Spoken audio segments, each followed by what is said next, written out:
노란 딱지가 붙지 않을까 좀 상당히 좀 걱정이 되는데, 그러니까 이 돈 스파이크의 아내분 같은 경우에는 일단은 네, 안녕하세요. 실전 법률을 알려드리는 현변입니다. 자, 오늘은 이 돈 스파이크 씨 이분 이야기를 좀 해보려고 해요. 최근에 뭐 작곡가 겸 방송인 또 사업가로 조금 활발하게 활동하다가 체포가 되었죠.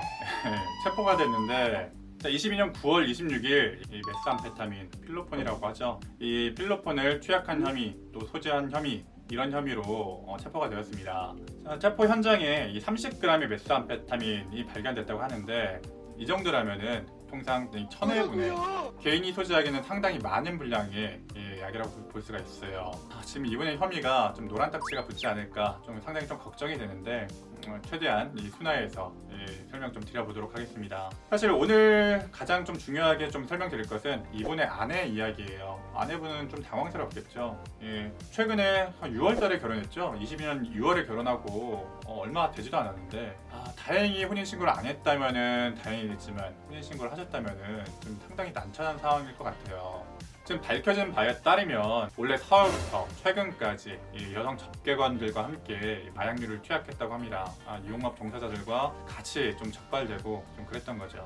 사실 적발 당시에는 이 돈 스파이크 씨가 나는 이번이 처음이다, 이 마약을 했던 거는 처음이다 라고 처음엔 밝혔었어요. 사실은 알고 보니까 동종 전과가 3회나 더 있었죠. 그게 동종 전과이긴 하지만 이 사실 했던 약은 좀 달라요.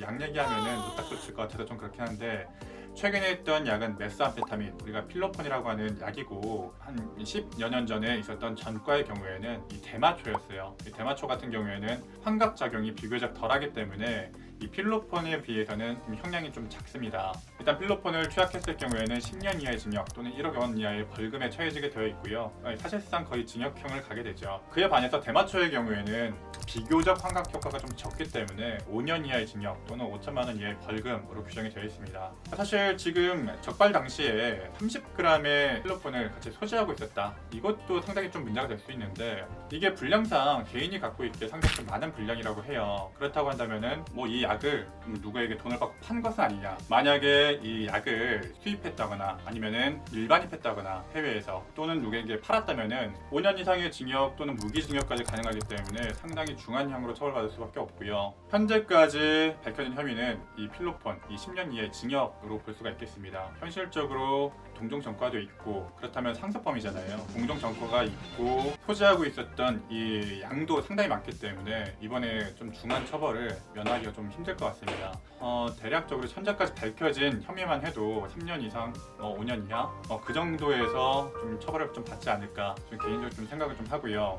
이 적발 당시에 이 돈 스파이크 씨의 지인이 돈 스파이크 씨를 이제 밀고를 한 거죠. 우리가 쉽게 말해서. 자, 왜 이럴까? 사실 이 마약류 같은 경우에는 특별한 양형민자가 있어요. 양형민자라는 것은 우리가 영화 같은 거 보면은 누구누구랑 같이 했는지 알려주면은 너는 뭐 집행유예해줄게, 이런 식으로 좀 검사가 뭐 경찰이나 검사가 좀 피의자를 좀 회유를 하잖아요. 실제로 이런 일이 좀 많이 발생하기도 합니다. 이거 같은 경우에는 나와 같이 했던 공범들을 발에 좀 중요한 단서를 제공한다, 좀 밀고를 하는 거죠. 그랬다고 한다면 좀 형량을 깎아주겠다, 도매를 한 그런 사람들을 좀 작게 도와주게 된다면은 좀 크게 깎아주겠다, 이런 식으로 조금 좀 회유를 하는 방식으로 수사가 이루어지게 돼요. 실제로 이런 방식의 수사가 상당히 좀 효과가 있기도 하고요.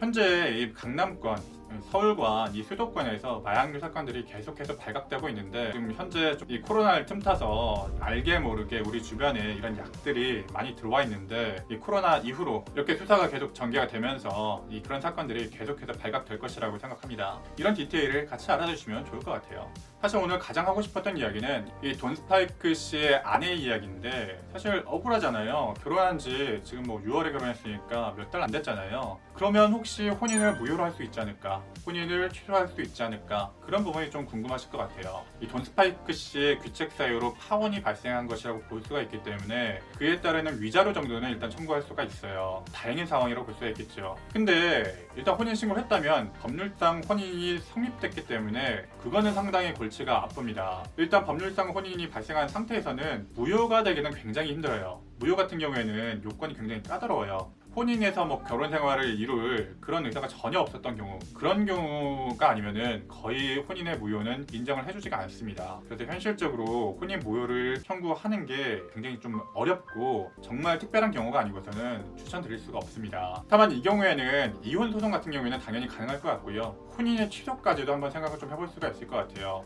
자, 이런 경우에는 우리 법에서 기타 혼인을 계속하기 어려운 중대한 사유가 있다고 볼 수가 있을 것 같고요. 일단 잘 나가는 사업가이자 뭐 작곡가이자 방송인으로 알고 있었던 돈 스파이크 씨가 알고 보니까 마약 점거가 3번이나 있고 현재 6월달에 결혼했는데 4월부터 최근까지 유흥업 종사자들과 마약 파티를 벌였다? 이런 것은 당연히 이혼 사유로는 볼 수가 있을 것 같고요. 사실 혼인 기간 자체가 짧기 때문에 재산 분할은 많이 없겠습니다만은 위자료 청구까지는 가능할 것으로 보이는 사안이긴 합니다. 우리가 뭐 사기 결혼 이런 얘기 많이 하잖아요. 근데 실제로 이제 사기 결혼이 인정되는 사유가 굉장히 좀 한정적이고 보통은 이혼 소송으로 많이 진행이 됩니다. 돈 스파이크 씨 같은 경우에는 상당히 조금 좀 악질적인 부분이 좀 있죠. 바로 이런 경우를 위해서 우리 법이 정하고 있는 게 혼인 당시에 당사자 일방에 이 부부 생활을 계속할 수 없는 악질 기타 중대한 사유가 있음을 알지 못한 때라는 요건을 좀 두고 있어요. 이 성범죄라든지 정말 악질적인 중대한 범죄라든지 그런 범죄 전과가 있는데 그걸 숨기고 결혼했을 경우에 이런 경우에는 혼인 취소를 인정한 사례도 상당히 좀 있습니다. 그래서 이 존 스파이크 씨 아내분 같은 경우에는 혼인 취소 또는 혼인 이혼 소송을 통해서 이 혼인 관계를 좀 정리하시면 좋을 것 같고요. 그러니까 이 돈 스파이크의 아내분 같은 경우에는 일단은 이혼 소송을 제기하시고 이혼 소송을 제기하시면서 이혼 취소까지 좀 적극적으로 좀 주장을 좀 해보셔야 되고 다행히 아직 혼인 신고를 안 하셨다면은 파혼에 기한 위자료 청구 정도만 하시면 될 것 같고요. 다만 이혼 무효는 좀 어려울 것 같다. 좀 그렇게 정리할 수가 있겠습니다. 자, 오늘은 돈 스파이크의 이 혐의, 노딱 걸릴 것 같은 그 혐의에 대해서 좀 디테일한 부분을 좀 설명을 좀 드렸고요. 그리고 또 이 돈 스파이크 씨의 아내분의 입장에서 지금 어떤 상황인지까지 좀 짚어드렸습니다. 자, 오늘 내용이 흥미로우셨다면 구독과 좋아요 한 번씩 눌러주시고요. 저는 언제나 실전 법률을 알려드리기 위해서 노력하고 있습니다. 오늘도 시청해주셔서 감사합니다. 현변이었습니다.